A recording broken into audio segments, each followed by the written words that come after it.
мне предлагают, давай на территории Турции сделай теракт деп айтқан.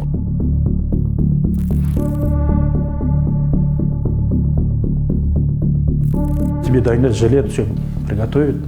Давай ночные клубы, населенный пункт есть, курдтар. Чисто курды живут, поселоктар. Туда заехать, расстрелять курдтар всех. Для чего? Ну, от видеообращения істейміз, типа ИГИЛдың атынан.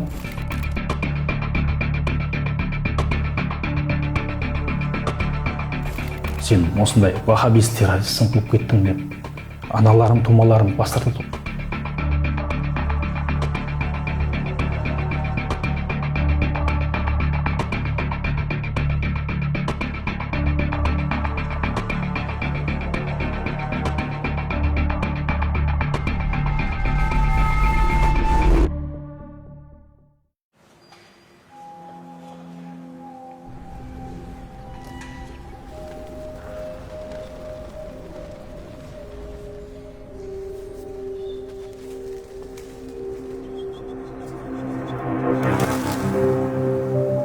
Бұл қыстарда күнде дейтін өзімнен түскі асымнан қалған нандарды жинап мен күнде осылай шығып сеуіп осы күнім дейтін осында осы көгершіндерді асыраумен өтіп жатыр да. Ойлайсың енді кейде қиялдайсың ғой, құс болып осылай ұшып жүрсем ғой деп. Енді бостандығы бар, өз еркісі бар.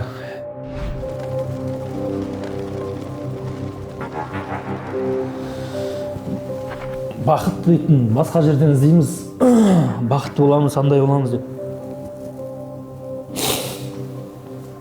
Бақыт деген ол ата-ананың қасында, бақыт деген ол балаларының ойнап күліп жатқаны. Бақыт бүткіл қуаныштың бәрі анау зауырдың ар жақында өтіп жатыр ғой. Бүткіл өмірдің қызығы, бүткіл қуаныш, бүткіл самый такой моменттардың бәрі сонда болып жатыр ғой. Әлімжан Тұрманов, Ақтөбе облысының тумасы. Мешітке барып жүріп имамдарға ұйымаған. Есесіне интернеттегі шатақ уағызшыларды тыңдап, соларға табынған. Сириядағы содырларға қосылу үшін жалған құжат жасап елден қашты. Сол әрекет үшін 8 жылға қапасқа қамалды.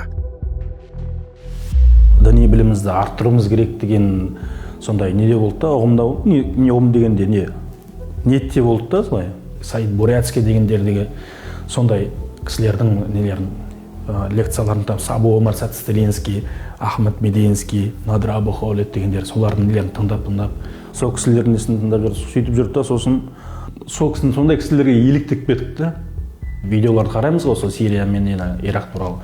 Сонда көрсетіп отқаны мешітте жар жібереді, және немесе хиджабтағы әйел адамдарды ұрып атады, немесе өлтіріп атады, кішкентай балдармен тұрады, қан несімен. Приезжайте все, шахид боламыз дейді да, болды. Бара салып, өле салу ма, мақсат сол ма? Шахид боламыз, исламға көмектесеміз, мұсылмандар жарды сондай сөйтті, мына границаға келген кезде смутаның бәрін, бүткіл нелердің фитнаның бәріне көзің ашылып атады, бәрі түсініп отасың, чөй қалай болып атқан, андай болады, состояние болып атқанда, жапан далада қалып қойған адам болады ғой.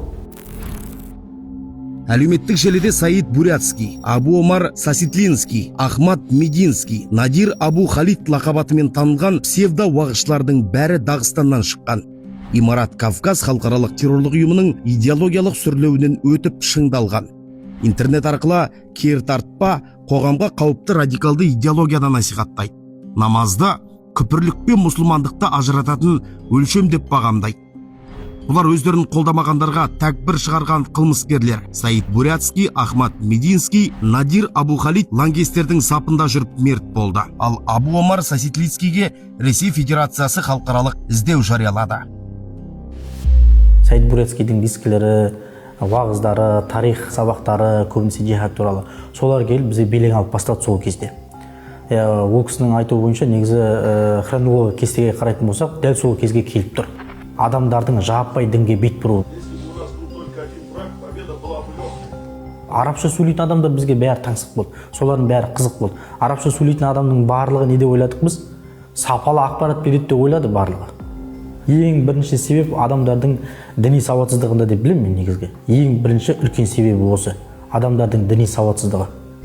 Екіншіден бізде көбіне мына тарихшы жігіттер айтып жатады, адамдардың өзінің түп тамырымен бізде кесіліп қалған ғой, енді не жоқ, байланыс жоқ, түп тамырымен кесіліп қалғансын, дәстүрмен, ғұрыппен байланыс болмай қалғансын деп айтып жатады. Ол да бір себеп болуы мүмкін. Пайғамбарымыз саллаллаху алейхи өзі айтып кеткен, бөлінгенді бөрі жейді деп. Тура мағынасымен айтатын болса, расында да қасқыр бөлінген қойды жейді дейді. Қасқырдың мағынасы шайтан, бөлінген қой деп қарапайым халықта айтқан. Бөлінген адам өз-өзіне қалай зиян келтіріп жатқанын байқамай қалады. Және көпшілікке зиян келтіріп жатқанын байқамай қалады. Әлемдерді қарап отырмыз ғой, қандай жағдайлар болып жатқан. Бір жерлерде соғыс болып жатады, бір жерлерде билікке талас тартыстар болып жатады. Бір мемлекетте бірнеше мазхаб орныққаннан кейін қарапайым халыққа өте қиын болып жатыр, қайсы дұрыс, қайсы бұрыс жерлерін. Бізде Құдайға шүкір елімізден ежелден бері осы сунниттік бағыттағы ахлу сүнна вал жамааттың ішінде Абу Ханифа мазхабын ұстануымыз, ол негізінде үлкен Алла тағаланың бізге берген нығметі.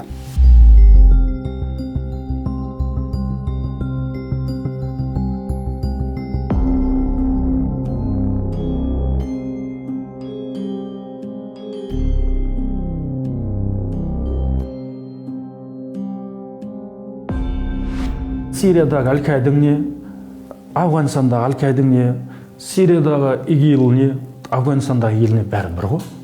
Бәрі бір көзқараста. Бәрі бір әмірлерінің несімен, үкіммен соғысып жатқан адамдар да.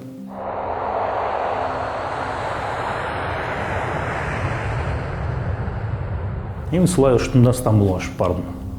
Дағистан намазхандары күтіп алды. Сен паспорт где говорю, менде говорю.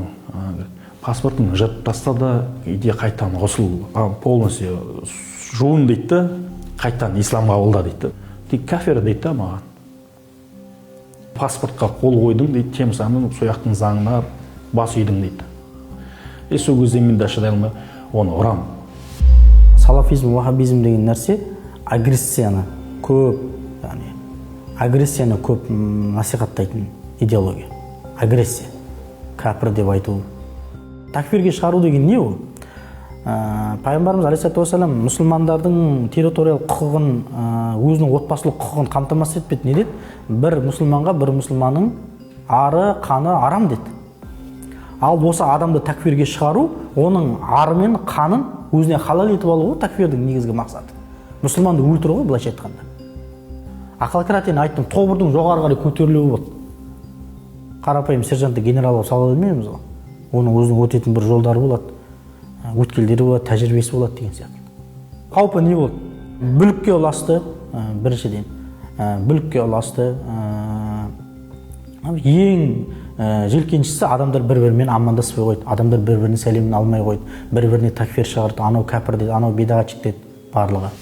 Асыра діншілдер дейміз ғой. Енді дінге бет бұрған кезде мынаны ұмытпауымыз керек. Кейбір жастарда эмоциялы дейміз ғой, сезім беру арқылы адам қиялдап келеді. Сондай бір шариғатпен жүргісі келетін. Шариғат дегеніміз не? Шариғат деп айналып келген ол заң. Ол діннің заңында мынаны істесең харам болады, мынаны істесең халал болады деген сияқты. Харам деген тыйым, халал деген ол рұқсат етілген нәрсе. Қазір көшеде білесіздер, діни қызмет, діни бөлістер заңға сәйкес көшеде насихат бұрынғыдай жүрмейді. Насихат қайда жүреді? Насихат бұл интернетте. Интернеттегі псевдовағышылардың жалған ұранына сеніп, сол бүлікке ерген Әлімжан Сирияның территориясына кіріп үлгермеген, бүліктің ортасына жетпей, айналасындағы шибөрлермен ерегіскен, төбелескен, сөйтіп жүріп күшті құрылымдардың қолына түсті. Лекторлардың лекциялары әлі ютубта нелерде бар. Әлі шақырып жатыр. Под предлогом садаха шақырып жатыр. Под предлогом там знание деп шақырып жатыр. Ойлайсың да, балаларым қалай. Мен жоқта қазір. Менің жолым басып бітемек екен деген ой бұда сондай неді. Мен өзім мойындап отырмын, осы істеген қателігімді түсініп, өзімді қылмыскер санаймын. Білім алыңдар, сұраңдар осыны лучше деймін. Лучше 10 раз спросить, сұрап алып, один раз істеп сағандарыңдарсы да. Мен один раз услышал, бірақ қанша мәрте сүрініп келіп, айналып келген кезде мен жерден ақиқат тауып жатырмын да. Осыны істемеу кезінде айтамын жастарға ше. Әлімжан қолына қару алып соғысқа қатыспады, бірақ лаңкестерді қолдағаны соғысты дегенмен тең екенін түрмеде түсінді. Азаттығын беру арқылы ақиқатты тапты. Енді өзгелердің де өзі секілді шалыс қадам жасамағанын қалайды. Бұл жолда кейінгі жастар үшін өмірімен де өнегесімен де үлгі болуға дайын.